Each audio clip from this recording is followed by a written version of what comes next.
ತೆರೆದೆ ಕರೀಲಿಲ್ಲ, ನಿಂತ್ಕೊ Ashwini madam ಅವ್ರನ್ನ. ಗಿಲಿ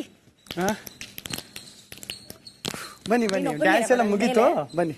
dance ಮಾಡಬೇಕು, serious ಚಟುವಟಿಕೆ. ಓಕೆ ಸೀರಿಯಸ್ ಇಲ್ಲ, ಫಸ್ಟ್ ನಾನು ಅಣ್ಣ ಕ್ಯಾಪ್ಟನ್ ಸರ್, ಹಿಂಗಾದ್ರೆ ನಾನು ನಿಲ್ಸಣ್ಣ. ಫಸ್ಟ್ ನಾನು ಮೆನ್ಷನ್ ಮಾಡ್ಬೇಕಾಗಿರದೆ, ಅಲ್ಲ ನನಗೋದು ಪರ್ಸನಲಿ ಅರ್ಟ್ ಆಯ್ತು. ಇದಕ್ ಮುಂಚೆ ಈಗ ರೀಸೆಂಟ್ ಆಗಿ ಒಬ್ರಿಗೆ ಹೇಳ್ತಾರೆ, ನಿನಗ್ ತಾಕತ್ತಿದ್ರೆ ನಾನು 100 ಯೂಟ್ಯೂಬ್ ಚಾನೆಲ್ ಮಾಡ್ತೀನಿ, ನಿನಗ್ ತಾಕತ್ತಿದ್ರೆ ನನ್ನಷ್ಟು ಸಿನಿಮಾ ಮಾಡಿ ತೋರ್ಸು ನಿನ್ ಲೈಫ್ ಟೈಮು ಅಂತ. ಮೇಡಮ್ ನಿಮ್ಗೆ ಒಂದೇ ಒಂದು ಹೇಳ್ತೀನಿ, ನಾನು ಇಲ್ಲಿಗೆ ಬರೋ ಕಾರಣ ಒಂದು ಯೂಟ್ಯೂಬ್ ಚಾನೆಲ್ ಮಾಡ್ಬಿಟ್ಟು ನಾನು ಅಲ್ಲಿ ಮಾಡಿದ ಕಂಟೆಂಟ್ಗಳೇ ನಾನು ಇಲ್ಲಿವರೆಗೂ ತಂದು ನಿಲ್ಸೈತೆ. ಯೂಟ್ಯೂಬ್ ಮಾಡೋದು ಎಷ್ಟು ಕಷ್ಟದ ಕೆಲಸ ಅಂತ ನನಗೆ ತುಂಬಾ ಚೆನ್ನಾಗಿ ಗೊತ್ತು. ಈಗ ನಾನು ಅದೇ ಚಾಲೆಂಜ್ ನಿಮಗ್ ಮಾಡ್ತೀನಿ. ನೀವು ಒಂದೇ ಒಂದು ಯೂಟ್ಯೂಬ್ ಚಾನೆಲ್ ಮಾಡ್ಬಿಟ್ಟು ಒಂದು ಒಳ್ಳೆ ಕಂಟೆಂಟ್ ಮಾಡ್ಬಿಟ್ಟು ಯೂಟ್ಯೂಬ್ ಅಲ್ಲಿ ನಿಮ್ಮನ್ನ ನೀವು ಪ್ರೊಜೆಕ್ಟ್ ಮಾಡ್ಕೊಳಕ್ ಟ್ರೈ ಮಾಡಿ, ಎಷ್ಟು ಕಷ್ಟ ಅಂತ ನಿಮಗ್ ಗೊತ್ತಾಯ್ತದೆ. ಆಮೇಲೆ ನಾನು ಇನ್ನೊಂದು ಹೇಳ್ಬಿಡ್ತೀನಿ, ಕಲಾವಿದ್ರು ಅಂದ್ರೆ ಚಾಲೆಂಜ್. ನಾನು ಹೇಳ್ತಾ ಇದ್ದೀನಿ ಚಾಲೆಂಜ್. ಇದು ಬಿಗ್ ಬಾಸ್ ಮನೆಯಲ್ಲಿ ನಾನು ಗಿಲ್ಲಿ ಮಾಡ್ತಾ ಇರೋಂತ ಚಾಲೆಂಜ್, ಸರಿಯಾ? ಅದಾದ್ಮೇಲೆ ನೀವೇ ಹೇಳ್ತೀರಾ ಕಲಾವಿದ್ರು ಅಂತ. ಮೇಡಮ್, ಯೂಟ್ಯೂಬ್ ಅಲ್ಲಿ ಮಾಡೋರು ಕಲಾವಿದ್ರೆ, ರೀಲ್ಸ್ ಅಲ್ಲಿ ಮಾಡೋರು ಕಲಾವಿದ್ರೆ, ಸೀರಿಯಲ್ ಅಲ್ಲಿ ಮಾಡೋರು ಕಲಾವಿದ್ರೆ, ಸಿನಿಮಾದಲ್ಲಿ ಮಾಡೋದು ಕಲಾವಿದ್ರೆ. ದೊಡ್ಡ ಕಲಾವಿದ್ರು ಚಿಕ್ಕ ಕಲಾವಿದ್ರು ಅಂತ ಏನಿಲ್ಲ ಮೇಡಮ್. ಅದನ್ನ ನಿಮಗ್ ಬುದ್ಧಿ ಇದೆ ತಾನೆ? ನಿಮಗ್ ಬುದ್ಧಿ ಇದೆ ತಾನೆ? ನಿಮ್ಗಿದ್ಯಾ? ತುಂಬಾ ಇದೆ. ಮತ್ತೆ ನೀವ್ ಹೇಳ್ತಿಲ್ಲ ಅಂದ್ರೆ ಮುಗೀತು. ಆಮೇಲೆ ಮೇಡಮ್ ತುಂಬಾ ಚೆನ್ನಾಗಿ ಹೇಳ್ತಾರೆ, ಇಲ್ಲಿ ಮಾತಾಡಿಲ್ಲ ಅಂದ್ರೆ ಯಾಕೆ ಮಾತಾಡಿಲ್ಲ ಅಂತಾರೆ. ನಾನು ಅದಕ್ಕೆ ಮಾತನ್ನ ನಿಲ್ಲಿಸ್ಬಿಟ್ಟಿದ್ದೀನಿ. ಮಧ್ಯಕ್ಕೆ ಹೋದ್ರೆ ಯಾಕೆ ಮಧ್ಯ ಹೋದೆ ಅಂತಾರೆ, ನಿಲ್ಲಿಸ್ಬಿಟ್ಟಿದ್ದೀನಿ ಅಂತಾರೆ. ಮೇಡಮ್, ಅದು ಅವ್ರು ನಿಮ್ಮನ್ನ ಡೈವರ್ಟ್ ಮಾಡೋಕಿರ್ಬೋದು, ನೀವ್ ಯಾಕೆ ಚೇಂಜ್ ಆಯ್ತೀರಾ? ಹಂಗಾರೆ ನೀವ್ ಹೇಳ್ಕ ಮಾತು ಕೇಳ್ತೀರಾ ಅಂತ ಆಯ್ತು, ಸರಿನಾ? ಇನ್ನೊಂದು, ನೀವು ಕರೆಕ್ಟ್ ಆಗಿ ಯಾವುದೋ ಒಂದು ಡಿಸಿಷನ್, ಈಗ ಫಾರ್ ಎಕ್ಸಾಂಪಲ್ ಹೇಳ್ತೀನಿ, ನಿಮ್ಗೆ ಏನಾರ ಒಂದು ಅಧಿಕಾರ, ಅದರಿಂದ ಏನಾರು ನಿಮ್ಗೆ ಯೂಸ್ ಆಯ್ತಾ ಇದೆ, ನಿಮ್ಗೆ ಏನಾರ ಒಂದು ಅಧಿಕಾರ ಸಿಕ್ತು ಅಂದ್ರೆ ಅದು ಸಿಂಪಲ್ ಆಗಿ ನೀವು, ಈಗ ಫಾರ್ ಎಕ್ಸಾಂಪಲ್ ಈಗ ನನ್ನಿಂದ ನಿಮ್ಗೆ ಏನೋ ಕೆಲಸ ಮಾಡಿಸ್ಬೇಕು, ನೀವೇನ್ ಮಾಡ್ತೀರಾ ಗೊತ್ತಾ? ಗಿಲ್ಲಿ ಬಾಮ್ಮ ಅದೊಂಚೂರು ಮಾಡ್ಬಿಡಮ್ಮ, ಎತ್ಕೊಟ್ಬಿಡಮ್ಮ ಅಂತೆ. ಅದೇ ನಿಮ್ ಜಾಗದಲ್ಲಿ ನಾನೇನಾರ ಕ್ಯಾಪ್ಟನ್ ಆಗಿ ನಾನೇನಾರ ಇದ್ದಾರೆ, ಸಡನ್ ಆಗಿ ಉಲ್ಟಾ ಆಗ್ಬಿಡ್ತಾರೆ ಯಾಕೆ ಮಾಡ್ಬೇಕು ಅಂತ. ನೀವು ಕಂದ ಚಿನ್ನ ಅಂತಿದ್ರಿ, ಅದೇ ಟೈಮ್ಗೆ ಇಮಿಡಿಯೇಟ್ ಆಗಿ ಚೇಂಜ್ ಆಗ್ಬಿಟ್ರಿ. ಮೇಡಮ್, ಯಾವತ್ತುವೆ ನಾನ್ ಹೆಂಗಿರ್ತೀನಿ, ನಾನ್ ಹೆಂಗ್ ರಿಯಾಕ್ಟ್ ಮಾಡ್ತೀನಿ, ಅದೇ ಆಪೋಸಿಟ್ ಪರ್ಸನ್ ಅಲ್ಲಿ ಬರುತ್ತೆ ಮೇಡಮ್. ಅಷ್ಟೇ. ನೀವು ಬಾಲ್ ಎಸಿದ್ರೆ ನೀವು ಎಷ್ಟು ಫೋರ್ಸ್ ಆಗಿ ಎಸ್ತೀರಾ ಅಷ್ಟೇ ಫೋರ್ಸ್ ಆಗಿ ಹಿಂದಕ್ಕೆ ಬರುತ್ತೆ. ಅದು ನಿಮ್ಗೆ ಅರ್ಥ ಆಗ್ಬೇಕು ಅಷ್ಟೇ. ಬಣ್ಣದ ಸೈಡ್ ಅಲ್ಲಿ ಅದು ಫಸ್ಟ್ ಅರ್ಥ ಆಗ್ಬಿಡ್ತು. ಆಮೇಲೆ ಇನ್ನೊಂದೇನಂದ್ರೆ, ರಿಸಾ ಅವ್ರಿಗೆ ಇನ್ನೂ ಒಂದು ಕ್ಲಾರಿಟಿನೇ ಇಲ್ಲ ಬಿಗ್ ಬಾಸ್ ಮನೇಲಿ. ಆಮೇಲೆ ಮುಂಚೆ ಯಾವಾಗಲೂ ಒಂದ್ಸಲ ಹೇಳಿದ್ರು, ನನ್ನನ್ನ ಟ್ರಿಗರ್ ಮಾಡ್ಬೇಡಿ ಮೇಡಮ್, ನಿಮ್ಮನ್ನ ಯಾರನ್ನೂ ಕಾಂಪಿಟೇಟರ್ ಆಗಿ ತಗಕ್ ರೆಡಿ ಇಲ್ಲ ಮೇಡಮ್. ಟ್ರಿಗರ್ ಮಾಡೋದೆಲ್ಲ ನೆಕ್ಸ್ಟ್. ಅದು ಟ್ರಿಗರ್ ಯಾವಾಗ ಗೊತ್ತಾ ಮಾಡೋದು, ಅವನಿಗೆ ನಾನು ಕಾಂಪಿಟೇಟರ್ ನಂಗೆ ಮಾತ್ರ ಟ್ರಿಗರ್ ಮಾಡೋದು. ನೀನ್ ಯಾರಿಗೂ ಲೆಕ್ಕನೇ ಇಲ್ಲ ಇಲ್ಲಿ ಬರ್ತಾರೆ. ಈಗ ನಾನೇ ಸುಮಾರು ಸಲ ಚಾಲೆಂಜ್ ಮಾಡ್ಕೊಂಡ್ ಬಂದಿದ್ದೀನಿ. ಜಗಳ ಬರ್ತಾರೆ ನೋಡು, ಜಗಳ ಮಾಡಿಸ್ತಾ ಈಗ ಅಂತ ಚಾಲೆಂಜ್ ಮಾಡ್ಕೊಂಡ್ ಬಂದು ಸುಮ್ನೆ ನಿನ್ ಜೊತೆ ಮಾತಾಡ್ತೀನಿ, ನೀನ್ ಜಗಳ ಬಿದ್ಬಿಡ್ತೆ. ಅಂದ್ರೆ ನಿನ್ನ ಮೆಂಟಾಲಿಟಿ, ನಿನ್ ಮೈಂಡ್ ಸೆಟ್ ಈಜಾಗ ಎಲ್ರಿಗೂ ಅರ್ಥ ಆಗ್ಬಿಟ್ಟದೆ. ನಿನ್ ವೀಕ್ನೆಸ್ ಅರ್ಥ ಆಗ್ಬಿಟ್ಟೈತೆ, ಅದನ್ನ ತಿಳ್ಕೊ. ಆಮೇಲೆ ಇನ್ನೊಂದು 20 ನಡೆದ ಇನ್ಸಿಡೆಂಟ್ ಹೇಳ್ಬೋದು.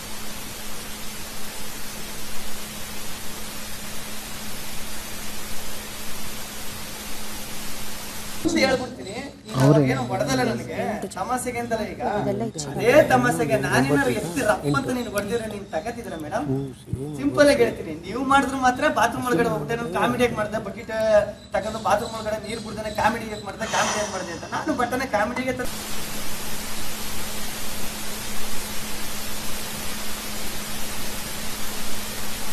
ಅಲ್ಲಿ ಬಾತ್ರೂಮ್ ಅಲ್ಲಿ ಬಕೆಟ್ ಇಟ್ಕೊಂಡು ಕೊಡ್ದೇನೆ ಬಂದ್ಬಿಡ್ತೀನಿ. ಈಗ ಇಲ್ಲಿ 5 ನಿಮಿಷ ನಾನು ಮುಂಚೆನೆ ಹೇಳಿದೆ, 5 ಎಣಿಸ್ತೀನಿ, 5 ಎಣಿಸ್ ಬಂದಿಲ್ಲ ಅಂದ್ರೆ ನಾನು ಸತ್ಯ.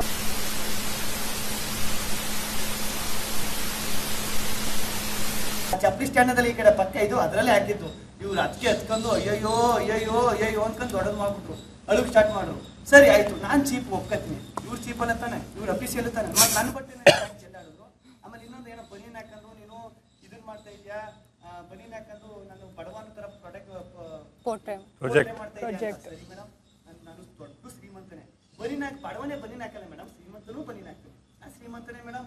ನಮ್ಮ ಅಪ್ಪ ಒಂದು IT ಕಂಪ್ನಿ ಇಟ್ಕೊಂಡವ್ರೆ, ನಮ್ಮ ಹತ್ರ ಒಂದು 500 ಸೀಪ್ಸ್ ಇದೆ, ಒಂದು 800 ಕೌಸ್ ಇದೆ, ಬೆಂಗಳೂರಲ್ಲಿ ಸದಾಶಿವನಗರದಲ್ಲಿ ಒಂದು 4 ಹೌಸ್ ಇದೆ, ಎಲ್ಲ ಇದೆ ಮೇಡಮ್. ಸೆಟಲ್ ಇದೇನು ಗೊತ್ತಿದೆ, ಗೋವಾ ಬನ್ನಿ,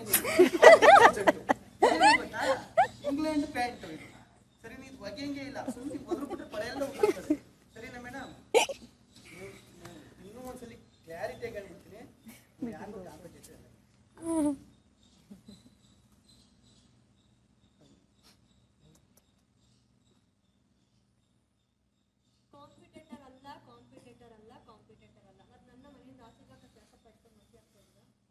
ಮನೆಯಿಂದ ಇರಿಸ್ಕೋಕ್ ಆಗ್ತಾ ಇರೋದು ಈಗ್ಲಾರು ಕಾಣಿಸ್ತಿದ್ದಿ ಫೇಸು ಇರ್ಲಿ ಸ್ವಲ್ಪ ದಿನ ಅಂತ ಕಾಣಿಸಿರೋದಕ್ಕೆ ಬಂದಿರೋದು ನಾನು ನೋಡ್ತಾ ಇದ್ದೀನಿ. ನನ್ ವಿರುದ್ಧ ಯಾರ್ಯಾರು ಹೋಗ್ತಾ ಇದಾರೆ, ನನ್ ವಿರುದ್ಧ ಯಾರ್ಯಾರು ಏನೇನ್ ಈಗ ನಾನು ಮಾತಾಡ್ಬೇಕಾ ಸುಮ್ಮನೆ ನೀನ್ ಮಾತಾಡ್ಬೇಕಾ ನಾನ್ ಸೈಲೆಂಟ್ ಆಗಿದ್ದ ನಾನ್ ಮಾತಾಡ್ಬೇಕಾಗಿದ್ದು ಕೂಡ ನೀನ್ ಸೈಲೆಂಟ್ ಆಗಿರ್ಬೇಕು. ಇದೆಲ್ಲ ಮಾಡು ಅಂತ ನಾನು ಹೇಳಿಲ್ಲ ಕ್ಯಾಪ್ಟನ್. ಇಲ್ಲಿ ಸುಮ್ಮನೆ ನಿಂತ್ಕೊಳ್ಳೋ. ಬಂದಿದ್ ವಸ್ತ್ರಲ್ಲಿ ನೀನೇ ಮಾತಾಡ್ದೆ, ಬಂದಿದ್ ವಸ್ತ್ರಲ್ಲಿ ನೀನ್ ಏನು ಅಂತ ನನ್ಗೆ 2 ದಿನದಲ್ಲೇ ಅರ್ಥ ಆಗೋಯ್ತು. ಏನ್ ಹೇಳು, ಏನು ಅಂತ ನನ್ಗೆ 2 ದಿನದಲ್ಲೇ ಅರ್ಥ ಆಯ್ತು. ನೀನೇನು ಅಂತ ನಾನು ನೋಡ್ದಾಗ್ಲೇ ನೀನ್ ಅರ್ಥ ಮಾಡ್ಕೊಂಡಿದ್ದಿದ್ರೆ ನೀನ್ ಮಾಡಿದ ಆಟಗಳೆಲ್ಲ ಬಂದ್ಬಿಟ್ಟು ಇಲ್ಲಿ ಯಾರೋ ಹೇಳಿದ್ರು, ಏನು ಜೆನ್ಸಿ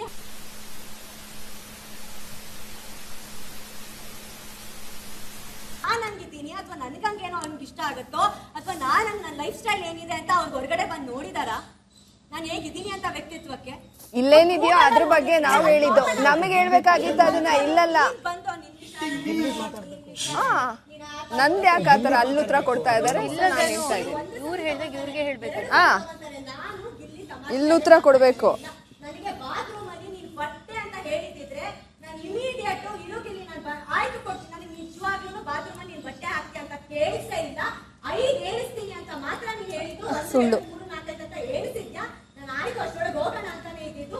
ಅಂಡ್ ಓಕೆ ಸರಿ, ನಾನು ಆಟದ ಬರ್ದಲ್ಲೋ ನಾನು ಸ್ವಲ್ಪ ಮಾತಾಡ್ಬೇಕಾದ್ರೆ ಒಂದ್ಸಲಿ ಮಾಡಿರ್ಬೋದು. ಅದಕ್ಕೆ ನಾನು ಮನಸ್ಸು ಬೇಜಾರಾಗಿದೆ, ಕ್ಷಮೆ ಇರಲಿ. ನನಗೆ ಅದು ಕ್ಷಮೆ ಕೇಳೋಕೆ ನನಗೇನು ಬೇಜಾರಿಲ್ಲ.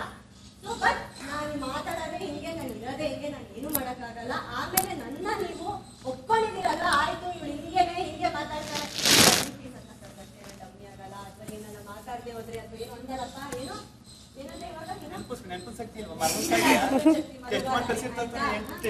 ಏನೋ ಅಂದಲ್ಲ ಯೂಸ್ಲೆಸ್